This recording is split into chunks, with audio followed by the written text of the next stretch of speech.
இயல் 6 கூடி தொழில் செய். கற்றல் நோக்கங்கள். தமிழர்களின் பண்டைய வணிகம் குறித்து அறிதல். பல்வேறு தொழில்கள் குறித்து அறிதல். வணிகத்தின் வளர்ச்சி நிலைகளை புரிந்து கொள்ளுதல். தொழில் மூலம் அடையும் முன்னேற்றத்தை உணர்தல். சுட்டை எழுத்துக்கள் வினா எழுத்துக்களை பொருத்தமாக பயன்படுத்துதல். இயல் 6 பகுதி 1. நானிலம் படைத்தவன். காடுகளில் வாழ்ந்த மனிதன் அக்காடுகளை திருத்தி விளை நிலங்களை உருவாக்கினான். பயிர்களை விளைவித்தான். ஊர்களை உருவாக்கி கூடி வாழ்ந்தான். பல்வகை தொழில்கள் மூலம் தம் வாழ்வை மேம்படுத்தி கொண்டான்.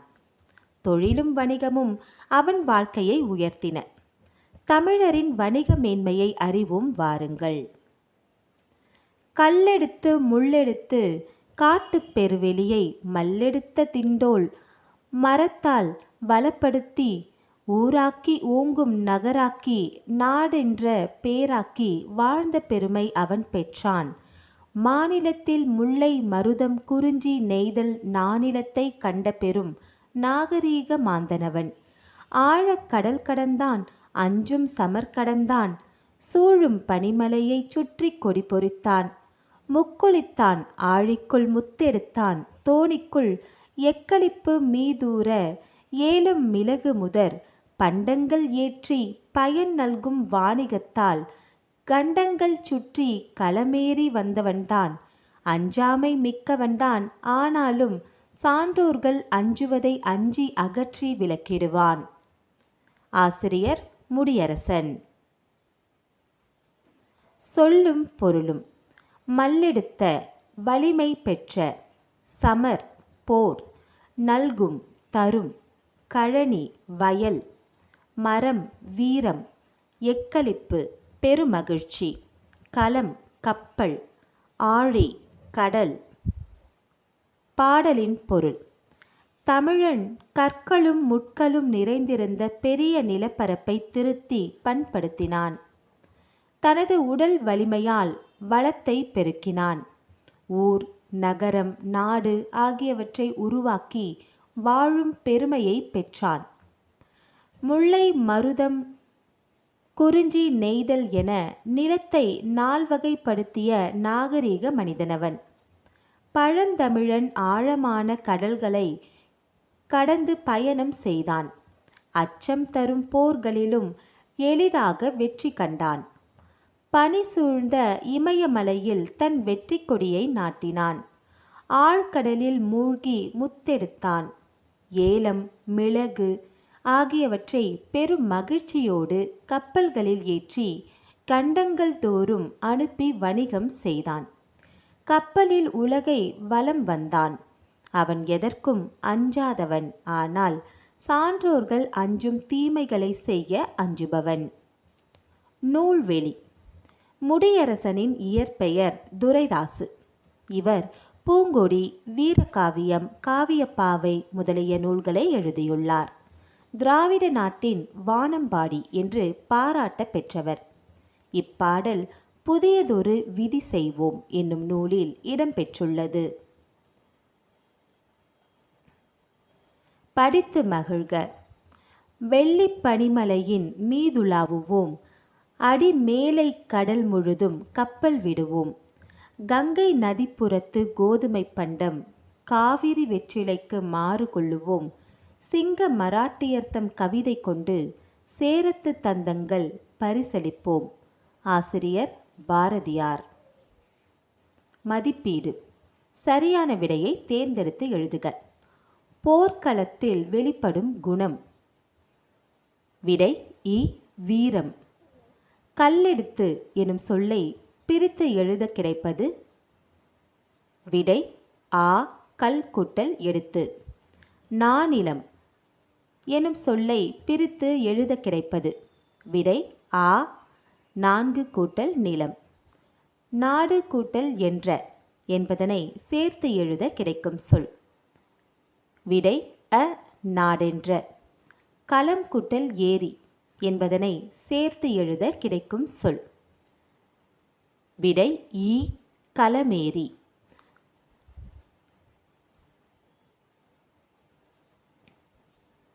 இயல் 6 பகுதி 2 கடலோடு விளையாடு. பாடல் மனிதருக்கு மகிழ்ச்சியை தருகிறது, அசதியை போக்குகிறது. உழைக்கும் தொழிலாளர்கள் களைப்பு தெரியாமல் இருக்க பாடி மகிழ்கிறார்கள். வாட்டும் வெயிலையும் தாக்கும் புயலையும் தன் கூட்டாளியாக்கிக் கொண்டு மீன் பிடிப்பவர்கள் மீனவர்கள். அம்மீனவர்களின் பாடலை கேட்போம் வாருங்கள்.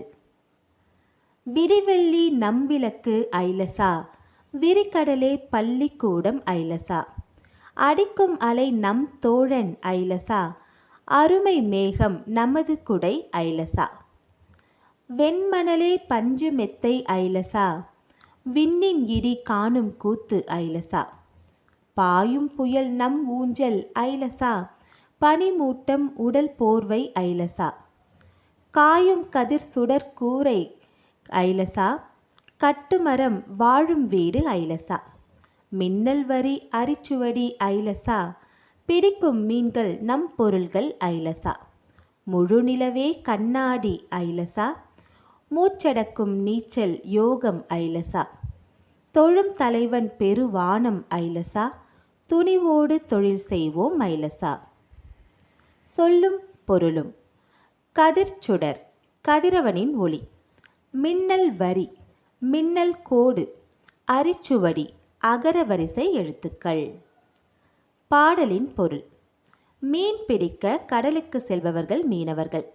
அவர்களுக்கு விண்மீன்களே விளக்குகள், விரிந்த கடலே பள்ளிக்கூடம், கடல் அலையே தோழன், மேகமே குடை, வன்மையான மணலே படுத்துறங்கும் பஞ்சு மெத்தை, விண்ணின் இடி அவர்கள் காணும் கூத்து, சீறி வரும் புயலே விளையாடும் ஊஞ்சல், பனிமூட்டம்தான் உடலைச் சுற்றும் போர்வை, அனல் வீசும் கதிரவனின் ஒளிச்சுடர்தான் மேற்கூரை, கட்டுமரம்தான் அவர்கள் வாழும் வீடு, மின்னல் கோடுகளே அடிப்படை பாடம், வலை வீசி பிடிக்கும் மீன்களே அவர்களது செல்வம், முழு நிலவுதான் கண்ணாடி, மூச்சடக்கி செய்யும் நீச்சலே அவர்கள் செய்யும் தவம், வானமே அவர்கள் வணங்கும் தலைவன்.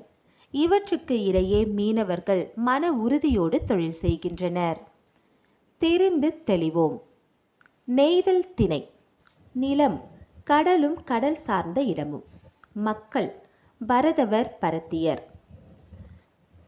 தொழில் மீன் பிடித்தல் உப்பு விளைவித்தல். பூ தாழம்பூ.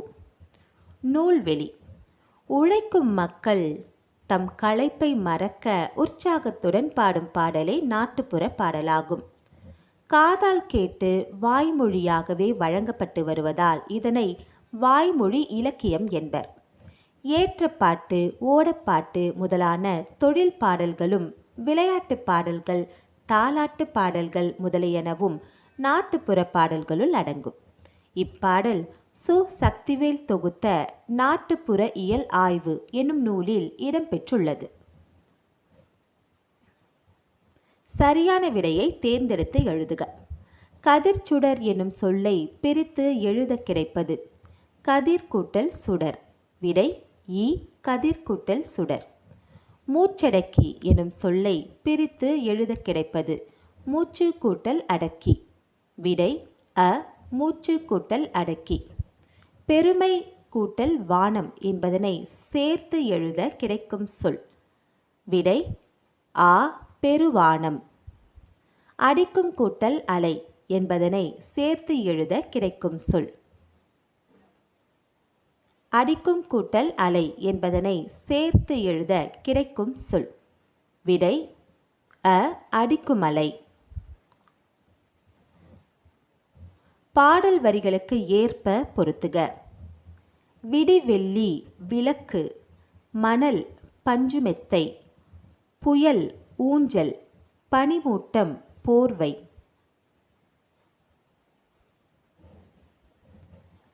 இயல் 6 பகுதி 3 வளரும் வணிகம்.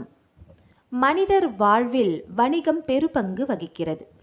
வணிகம் இல்லையேல் மனிதர்கள் தம் தேவைகளை எளிதாக நிறைவேற்றிக் கொள்ள இயலாது.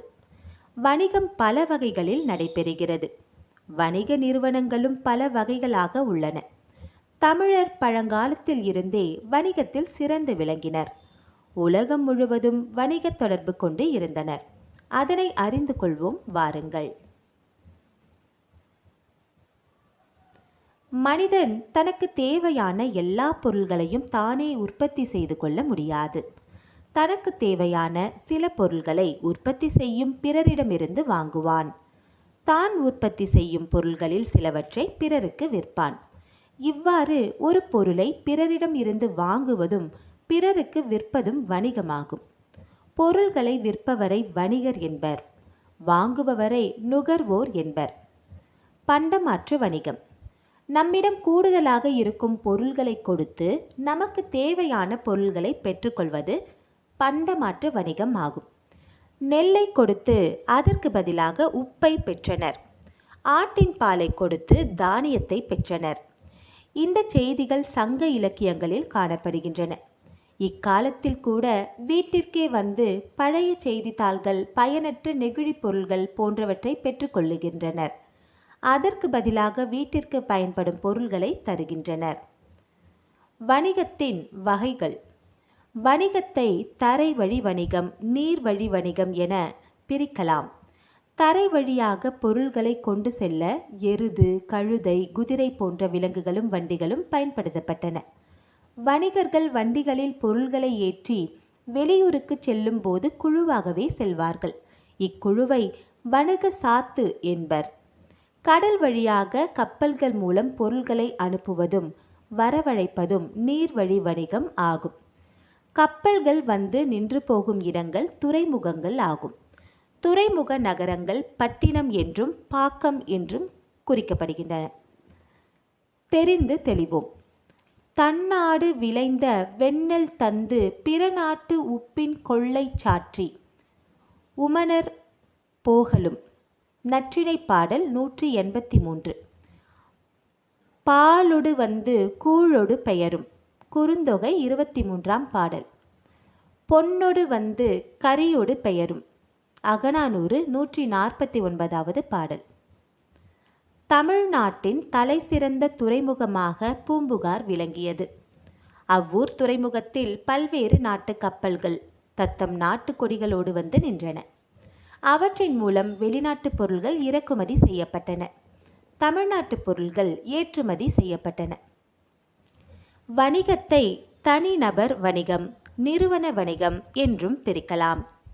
தனி நபரால் உருவாக்கப்பட்டு நடத்தப்படும் வணிகம் தனிநபர் வணிகம் ஆகும். ஒன்றுக்கும் மேற்பட்டோர் இணைந்து முதலீடு செய்து நடத்துவது நிறுவன வணிகம் ஆகும். சிறு வணிகம். நம் அன்றாட தேவைகளான பால், கீரை, காய்கறிகள் போன்றவற்றை விற்பனை செய்பவர்கள் சிறு வணிகர்கள் ஆவர். இவர்கள் சிறு முதலீட்டில் பொருள்களை வாங்கி வந்து வீதிகளில் வைத்து விற்பனை செய்வர். தலையில் சுமந்து சென்று விற்றல், தரைக்கடை அமைத்து விற்றல், தள்ளுவண்டி மூலம் விற்றல் போன்ற முறைகளில் சிறு வணிகம் நடைபெறுகிறது. சிறு வணிகர்கள் நுகர்வோரிடம் நேரடி தொடர்பு கொள்பவர்கள் ஆவர். பெருவணிகம். பெருந்தொகையை முதலீடு செய்து பொருள்களை அதிக அளவில் திரட்டி வைத்து விற்பனை செய்வது பெருவணிகம் ஆகும். பெருவணிகர்கள் பொருள்கள் உற்பத்தி செய்யப்படும் இடத்தில் இருந்து மொத்தமாக கொள்முதல் செய்வர். அவற்றை சிறு வணிகர்களுக்கு விற்பனை செய்வர். பெருவணிகர்களுக்கு நுகர்வோருடன் நேரடி தொடர்பு இருப்பது அரிது. ஏற்றுமதியும் இறக்குமதியும். ஒரு நாட்டில் உற்பத்தி செய்யப்படும் பொருள்களை பிற நாடுகளுக்கு அனுப்புவது ஏற்றுமதி எனப்படும்.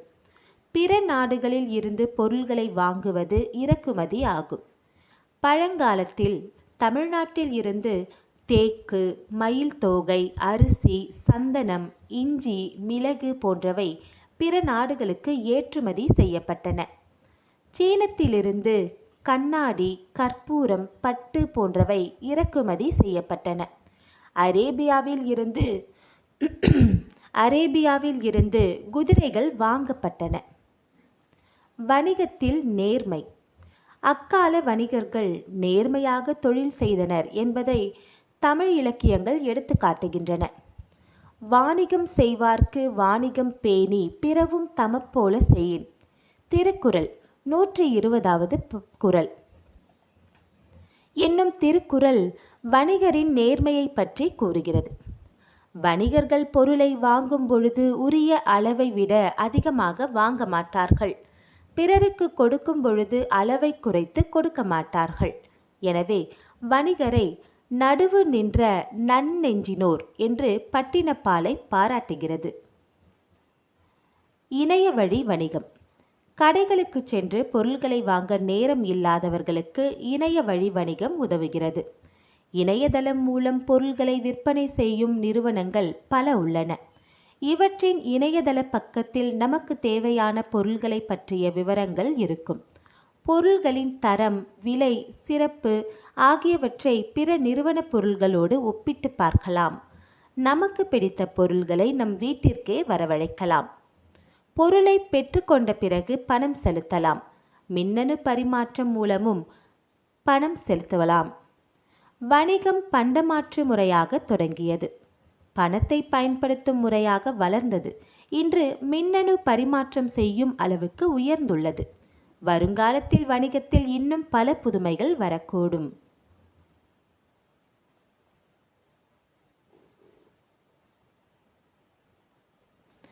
படித்து மகிழ்க.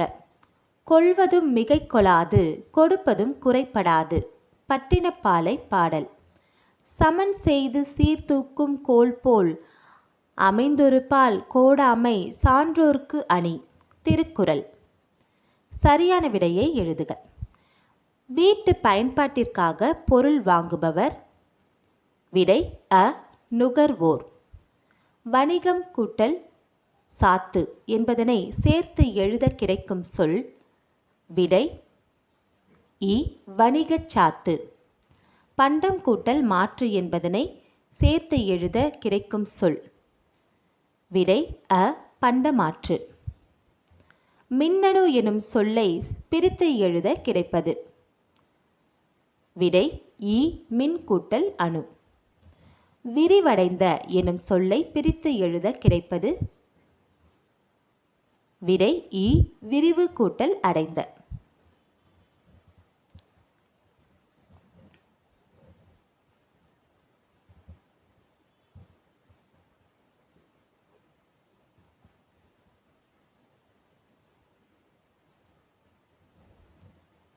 ஆங்கில சொல்லுக்கு இணையான தமிழ் சொல்லை எடுத்து எழுதுக.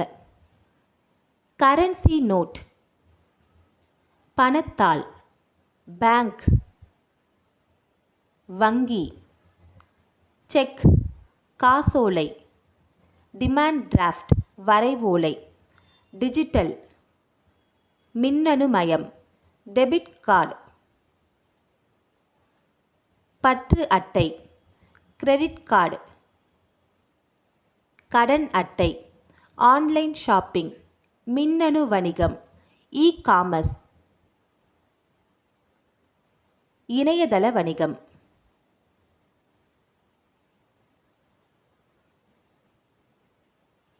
ஆன்லைன் ஷாப்பிங், இணையதள வணிகம், இ காமர்ஸ், மின்னணு வணிகம். இயல் 6 பகுதி 4. உழைப்பே மூலதனம். பாடுபட்டு தேடிய பணத்தை புதைத்து வைக்காதீர் என்பது ஔவையாரின் அறிவுரை. பணத்தை பயன்படுத்தாமல் வைத்திருப்பது மடமையாகும். பணத்தை கொண்டு ஏதேனும் ஒரு தொழில் செய்து வாழ்வில் முன்னேற வேண்டும். பிறருக்கு உதவியாக வாழ வேண்டும். அதுவே பணத்தின் பயன். இக்கருத்தை விளக்கும் கதை ஒன்றை அறிவோம் வாருங்கள். பூங்குளம் என்னும் ஊரில் அருளப்பர் என்னும் வணிகர் இருந்தார். ஒருமுறை அவர் வெளிநாட்டிற்கு செல்ல வேண்டி இருந்தது. தமது பிள்ளைகள் வளவன், அமுதா, எழிலன் ஆகிய மூவரையும் அழைத்தார். பிள்ளைகளே, நான் வெளிநாட்டிற்கு செல்ல இருக்கிறேன். நான் உங்கள் ஒவ்வொருவருக்கும் பணம் தருகிறேன். நான் கொடுத்த பணத்தை கவனமாக பாதுகாத்து எனக்கு திருப்பி தர வேண்டும் என்று கூறினார். ஒவ்வொருவருக்கும் 50,000 ரூபாய் பணம் கொடுத்தார். மூவரும் மகிழ்ச்சியுடன் பெற்றுக்கொண்டனர். அருளப்பர் அவர்களிடம் விடை பெற்று சென்றார். அவர் சென்றதும் 3 பிள்ளைகளும் ஆலோசனை செய்தனர். நமது திறமையை எடை போடவே தந்தை நமக்கு பணத்தை கொடுத்திருக்கிறார் என்றான் வளவன். நானும் அப்படித்தான் நினைக்கிறேன் என்றாள் அமுதா. நான் அப்படி நினைக்கவில்லை. பணத்தை பாதுகாக்க தெரிகிறதா என்று பார்க்கவே கொடுத்திருக்கிறார் என்றான் எழிலன். பலவன் உழவு தொழிலில் ஆர்வமுடையவன். தந்தை கொடுத்த பணத்தை கொண்டு நிலத்தை குத்தகைக்கு பிடித்தான். அந்நிலத்தை உழுது பண்படுத்தினான். வேலியிட்டான். பண்படுத்திய நிலத்தில் காய்கறி தோட்டத்தை அமைத்தான். நாள்தோறும் கவனமுடன் பாதுகாத்து பராமரித்து வந்தான். தோட்டம் முழுவதும் அவரை, பாகல், வெண்டை, கத்தரி முதலிய காய்கள் காய்த்து குலுங்கின. அவற்றை நகரத்திற்கு கொண்டு சென்று விற்பனை செய்தான். அமுதாவிற்கு ஆடு மாடுகள் வளர்ப்பதில் விருப்பம் அதிகம். தந்தை கொடுத்த பணத்தை கொண்டு நாட்டு மாடுகள் சிலவற்றை வாங்கினாள். அவற்றை அக்கறையோடு வளர்த்து வந்தாள். அவை தந்த பாலை வீடு வீடாக கொண்டு சென்று விற்றாள். மேலும் தயிர், வெண்ணெய், நெய் போன்றவற்றை மகளிர் சுய உதவி குழுக்கள் மூலம் விற்று பொருள் ஈட்டினாள். எழிலன் தந்தை கொடுத்த பணத்தை பத்திரமாக வைத்திருந்து மீண்டும் தந்தையிடம் ஒப்படைக்க வேண்டும் என முடிவு செய்தான். பணம் வீட்டில் இருந்தால் திருட்டு போய்விடும். வட்டிக்கு முதலீடு செய்தால் வட்டிக்கு ஆசைப்பட்டான் என தந்தை தாழ்வாக நினைத்து கொள்வாரே என எண்ணினான். அருகில் உள்ள வங்கிக்கு சென்று பாதுகாப்பு பெட்டக அறை ஒன்றை வாடகைக்கு எடுத்தான். அதில் வைத்து பூட்டிவிட்டு திரும்பினான். அருளப்பர் தம் பயணத்தை முடித்துக்கொண்டு வீடு வந்து சேர்ந்தார். வளவனை அழைத்தார். நான் கொடுத்த பணம் எங்கே என்று கேட்டார். வளவன், அப்பா, நீங்கள் எனக்கு கொடுத்த பணத்தை கொண்டு வேளாண்மை செய்தேன். நல்ல வருவாய் கிடைத்தது. நீங்கள் கொடுத்த பணம் இப்போது 2 மடங்காக உயர்ந்து உள்ளது என கூறி தந்தையின் முன் பணத்தை வைத்தான். தந்தை மகிழ்ச்சி அடைந்தார். நல்லது, உண்மையும் உழைப்பும் உன்னிடம் உள்ளன. அந்த பணத்தை நீயே வைத்துக்கொள். வேளாண்மையை தொடர்ந்து செய் என்றார். அடுத்து அமுதாவை அழைத்தார். அமுதா, அப்பா, நான் மாடுகளை வாங்கி பால் கறந்து விற்றேன். நீங்கள் தந்த பணம் 2 மடங்காக ஆகியிருக்கிறது. இதோ பெற்றுக்கொள்ளுங்கள் என்று கூறி பணத்தை தந்தையிடம் கொடுத்தாள். மிக்க மகிழ்ச்சி. இந்த பணத்தை எனது பரிசாக நீயே வைத்துக்கொள். பண்ணையை மேலும் விரிவாக்கி நடத்து. வாழ்த்துக்கள் என்றார் தந்தை. இறுதியாக எழிலனை அழைத்தார் தந்தை. அவன் வங்கியிலிருந்து தந்தை கொடுத்த தொகையை எடுத்து வந்தான். அப்பா, நீங்கள் கொடுத்த பணத்தை வங்கி பாதுகாப்பு பெட்டகத்தில் பத்திரமாக வைத்திருந்தேன் என்று கூறி கொடுத்தான். பணம் என்பது வங்கி காப்பறையில் வைத்து பாதுகாக்க வேண்டிய பொருளன்று. அதை பயன்படுத்தி தொழில் செய்து முன்னேறுவது இளம் வயதும் ஆற்றலும் உடையோர் செயல். எழிலா, நீ பணத்தையும் பயன்படுத்தவில்லை, காலத்தையும் வீணாக்கிவிட்டாய். வயதில் இளையவன் நீ. என்னுடன் சிறிது காலம் உடனிருந்து தொழிலை கற்றுக்கொள். உன் எதிர்கால வாழ்வுக்கு அது உதவும் என்றார். எழிலன் தன் தவறை உணர்ந்தான். தந்தையிடம் தொழில் கற்று முன்னேற வேண்டும் என முடிவு செய்தான்.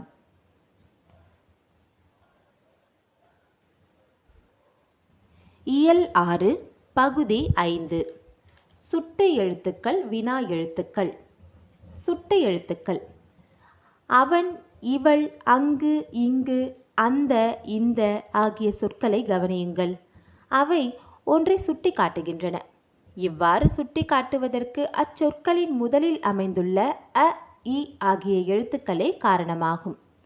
அவ்வாறு ஒன்றை சுட்டி காட்ட வரும் எழுத்துக்களுக்கு சுட்டு எழுத்துக்கள் என்று பெயர். அ, இ, உ ஆகிய 3 எழுத்துகளும் சுட்டு எழுத்துகள் ஆகும். ஆனால் இன்று உ என்னும் எழுத்தை சுட்டாக பயன்படுத்துவது இல்லை. அகச்சுட்டு. இவன், அவன், இது, அது இச்சொற்களில் உள்ள சுட்டு எழுத்துக்களை நீக்கினால் பிற எழுத்துகள் பொருள் தருவதில்லை. இவ்வாறு சுட்டு எழுத்துக்கள் சொல்லின் உள்ளேயே அகத்தே இருந்து சுட்டு பொருளை தருவது அகசுட்டு எனப்படும். புறச்சுட்டு. அவ்வானம், இம்மலை, இந்நூல் இச்சொற்களில் உள்ள சுட்டு எழுத்துக்களை நீக்கினாலும் பிற எழுத்துகள் பொருள் தரும். இவ்வாறு சுட்டு எழுத்துக்கள் சொல்லின் வெளியே புறத்தே இருந்து சுட்டு பொருளை தருவது புறச்சுட்டு எனப்படும். அண்மை சுட்டு. இவன், இவர், இது, இவை, இம்மரம், இவ்வீடு இச்சொற்கள் நம் அருகில் அண்மையில் உள்ளவற்றை சுட்டுகின்றன. எனவே இஃது அண்மை சுட்டு எனப்படும். அண்மை சுட்டுக்குரிய எழுத்து இ ஆகும். சேய்மை சுட்டு.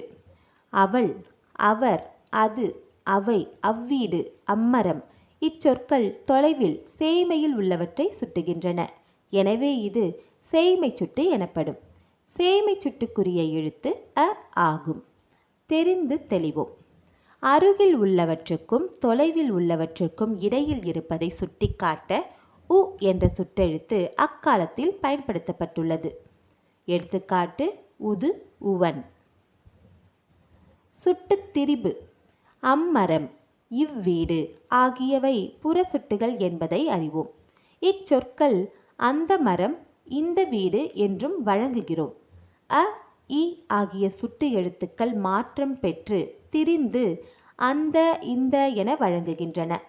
இவ்வாறு அ, இ ஆகிய சுட்டு எழுத்துக்கள் அந்த, இந்த என திரிந்து சுட்டு பொருளை தருவது சுட்டுத் திரிபு எனப்படும்.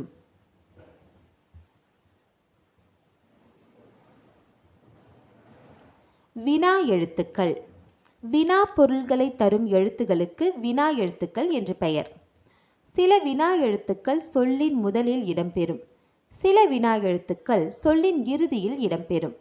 ஏ, யா, ஆ, ஓ, ஏ ஆகிய 5ம் வினா எழுத்துக்கள் ஆகும். மொழியின் முதலில் வருபவை எ, யா, எங்கு, யாருக்கு. மொழியின் இறுதியில் வருபவை ஆ, ஓ, பேசலாமா, தெரியுமோ. மொழி முதலிலும் இறுதியிலும் வருபவை ஏ, ஏன், நீதானே. அகவினா.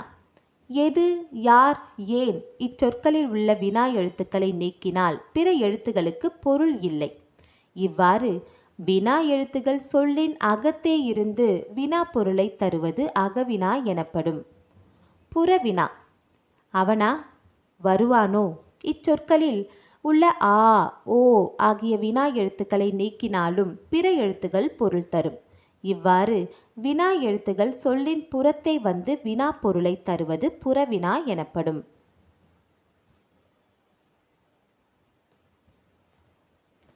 சரியான விடையை தேர்ந்தெடுத்து எழுதுக. என் வீடு அங்கே உள்ளது. தம்பி, இங்கே வா. நீர் எங்கே தேங்கி இருக்கிறது? யார் அவர் தெரியுமா? உன் வீடு எங்கே அமைந்துள்ளது? கலைச்சொல் அறிவோம். பண்டம், கமாடிட்டி. பயணப்படகுகள், ஃபெரிஸ். பாரம்பரியம், ஹெரிட்டேஜ். நுகர்வோர், கன்சியூமர். கடற்பயணம், வோவேஜ். கடற்பயணம், ஓயேஜ். தொழில் முனைவோர், என்டர்பிரியனர். கலப்படம், அடல்டரேஷன். வணிகர், மெர்ச்சன்ட்.